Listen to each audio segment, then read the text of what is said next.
Welcome to steno dictation. अगर आप हमारे चैनल पर नए हैं तो हमारे चैनल को सब्सक्राइब करें और बेल आइकन ज़रूर दबाएं। डिक्टेशन 5 सेकंड बाद शुरू होगा।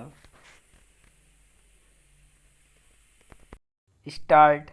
सभापति महोदय, इस विषय पर जो सुझाव आए हैं और यह बातचीत चलती रहती है कि हम अपने क्षेत्र में सफाई बंद करा देंगे, परंतु मैं कहना चाहती हूँ कि माननीय सदस्य इस विषय में ध्यान दें और मानवता के लिए इसमें राजनीति का रंग देने की कोशिश ना करें।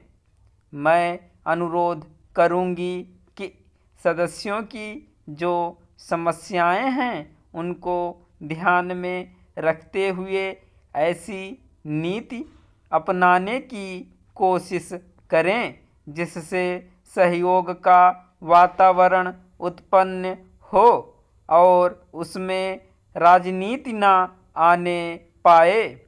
हमारे सामने एक मंजिल हो कि हमें जनता का काम करना है, क्योंकि जनता के लिए हम चुनकर आए हैं। इसमें पार्टी का प्रश्न नहीं होना चाहिए। हमारे मित्र ने अपने भाषण में कहा है कि यह गांधी जी का देश है। हम महात्मा गांधी के सिद्धांतों पर चलते हैं।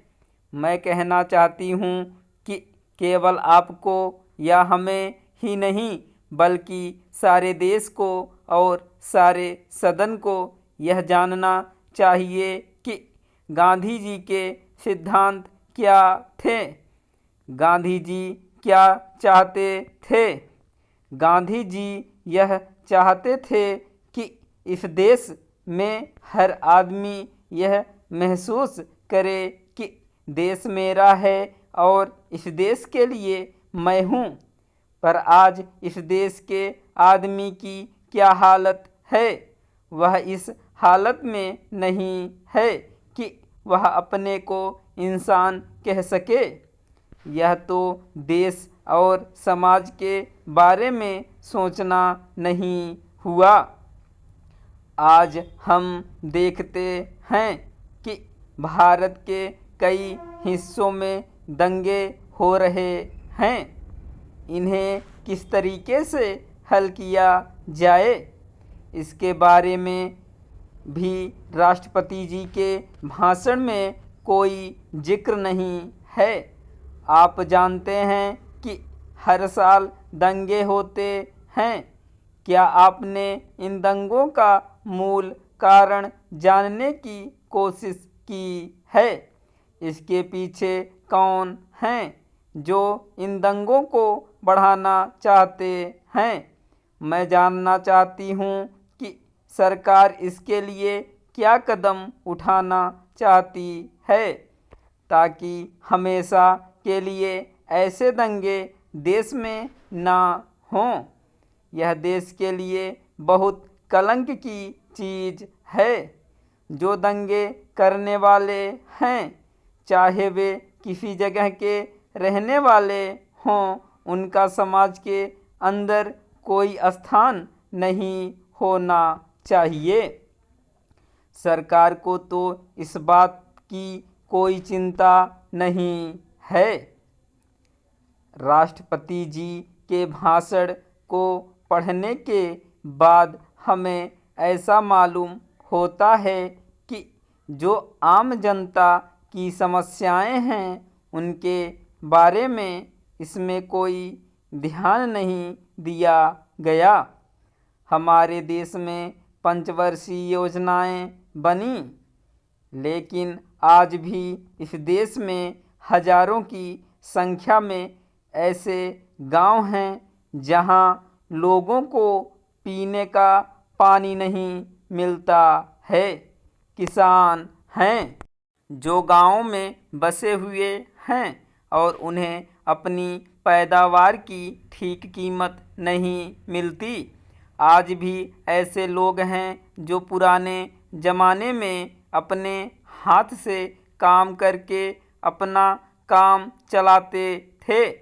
मैं यहाँ पर आपको अवगत कराना चाहता हूँ कि मुख्यमंत्रियों ने देश में राष्ट्रीय मानव अधिकार आयोग गठित करने के केंद्र सरकार के प्रस्ताव का सिद्धांत रूप से अनुमोदन कर दिया और प्रस्तावित आयोग के गठन संबंधी कानून का मसौदा तैयार करने तथा उसके विस्तार के लिए संबंधित केंद्रीय मंत्रियों और 5 मुख्य मंत्रियों की एक समिति बनाने का फैसला किया है, जो अक्टूबर के अंत तक अपना प्रतिवेदन सरकार को प्रस्तुत कर देगी।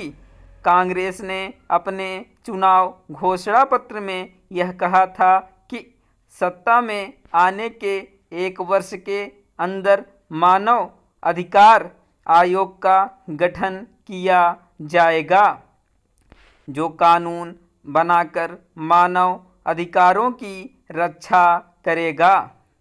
यह आयोग मानव अधिकारों के हनन की शिकायत की जांच करेगा और शिकायतों का निपटारा करेगा, खास तौर से विभिन्न वर्गों और श्रेणियों के लोगों के मानव अधिकारों को संरक्षण प्रदान करेगा।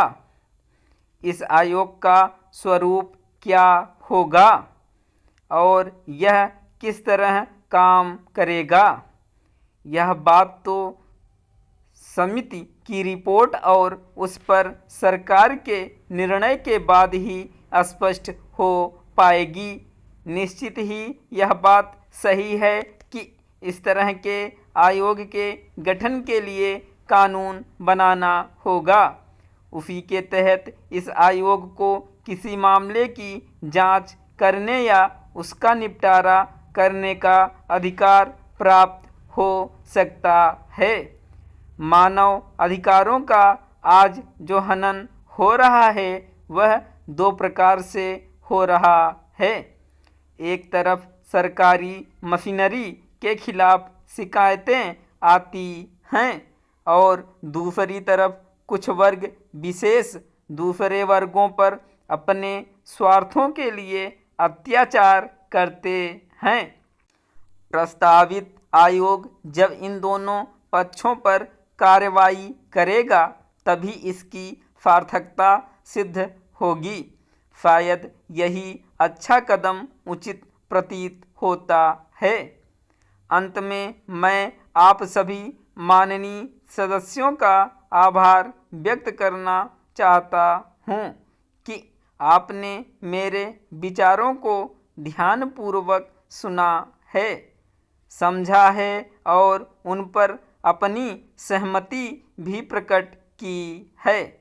अंत में मैं आपका धन्यवाद करना चाहता हूँ कि आपने मुझे इस प्रस्ताव पर बोलने का मौका दिया। स्टॉप।